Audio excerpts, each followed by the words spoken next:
voy a hacer una presentación gráfica de lo dicho, en particular para sustentar mi visión desde que hace casi 50 años Venezuela se enfrenta a una tendencia a la declinación de la capacidad generadora de excedentes de su industria petrolera. Y al decir declinación de la capacidad generadora de excedentes, esto quiere decir fundamentalmente disminución de la renta, es decir, de la posibilidad de obtener un beneficio por encima de la tasa de la ganancia social, que es lo que se denomina renta, y que está determinado por la disposición de una especial fertilidad del suelo, que es la de tener un recurso universalmente requerido que solo existe en determinados países, siendo Venezuela uno de ellos y habiendo sido durante muchos años el principal exportador mundial de petróleo, como ya dijimos. A partir del 70 comienza como se ve en este gráfico, aquí está el salto de que yo hablaba, desde el 40 y tantos hasta el 70, cuando se llega al pico, 3.708.000 barriles diarios de producción, pico al que se llega siendo durante muchísimos años, desde 1930 en adelante, durante 30 años, más de 30 años, siendo el primer exportador mundial de petróleo, o más vale decir, la primera región desde donde las transnacionales extraían el petróleo para exportar. Eso determinó precisamente la disminución de la capacidad potencial de producción y se reflejó directamente en la producción misma, ya y como se observa en esta caída hasta 1986, cuando se llegó a 1.681.000 barriles diarios. Ese proceso en esos años está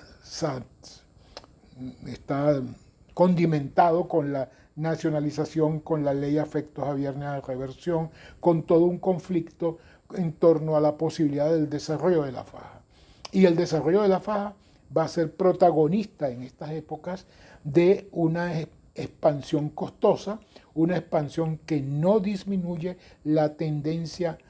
a la caída de la generación de excedentes, sino todo lo contrario, se encamina por un rumbo muy costoso, mucho más costoso que la producción convencional anterior. Y se inicia una subida de la producción,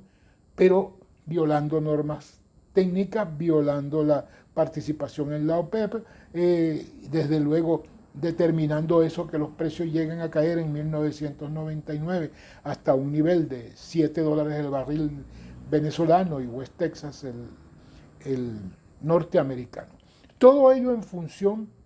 de un interés corporativo que desde 1976 comienza una pelea por mermar la participación nacional, la participación fiscal en el negocio petrolero. Y esto se ve aquí, por ejemplo, en este subconjunto de 1990, 2004, 2005, en donde en 1990 la participación del gobierno central de los ingresos petroleros en los ingresos del gobierno central llega hasta más allá del 80%, ¿no? 83%, que es la suma de impuestos sobre la renta más regalía, pero se inicia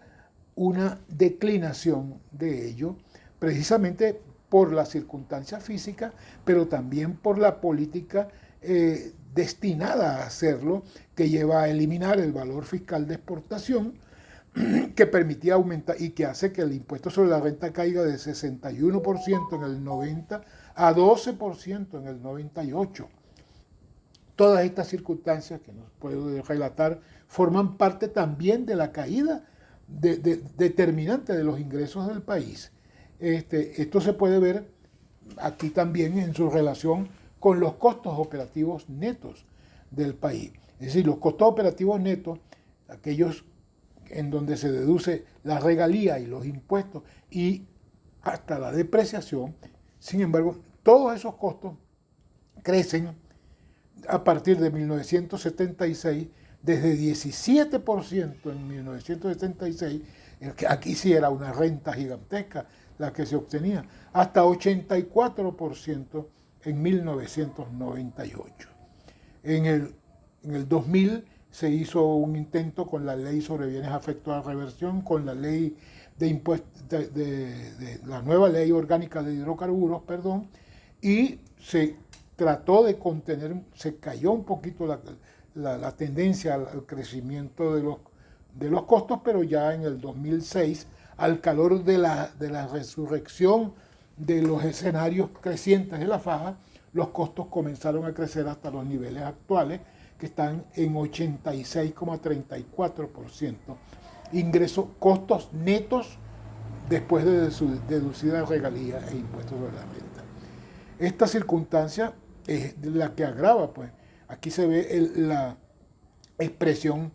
cuantitativa, no relativa de esto, y se ve claramente cómo no solamente crecen los ingresos, caen los ingresos totales,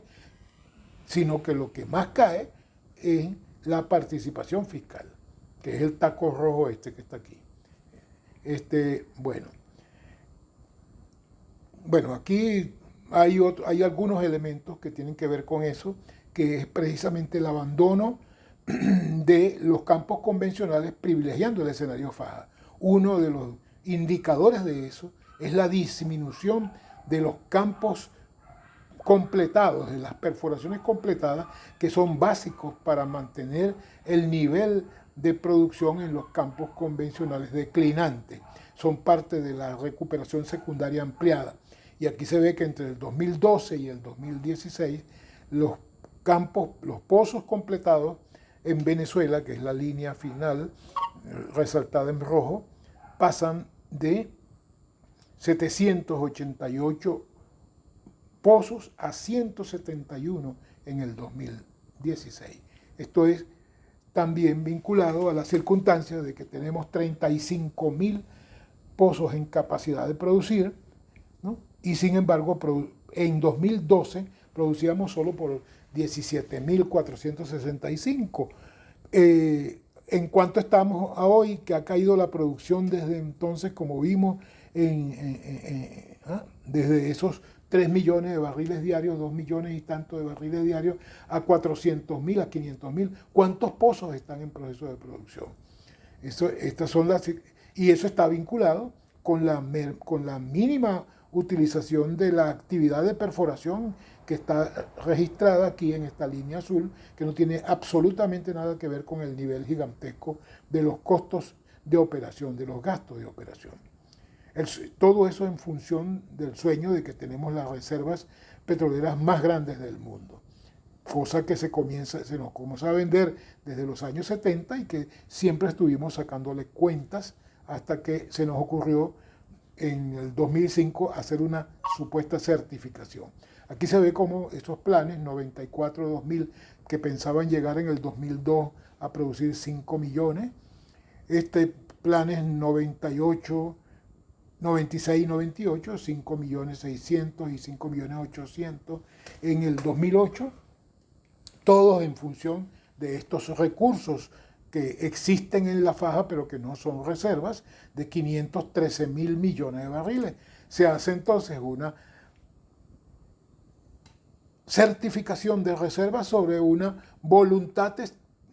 arbitraria de que podemos recuperar un 20% y que nuestras reservas son 298.000 millones de barriles. En función de eso, pues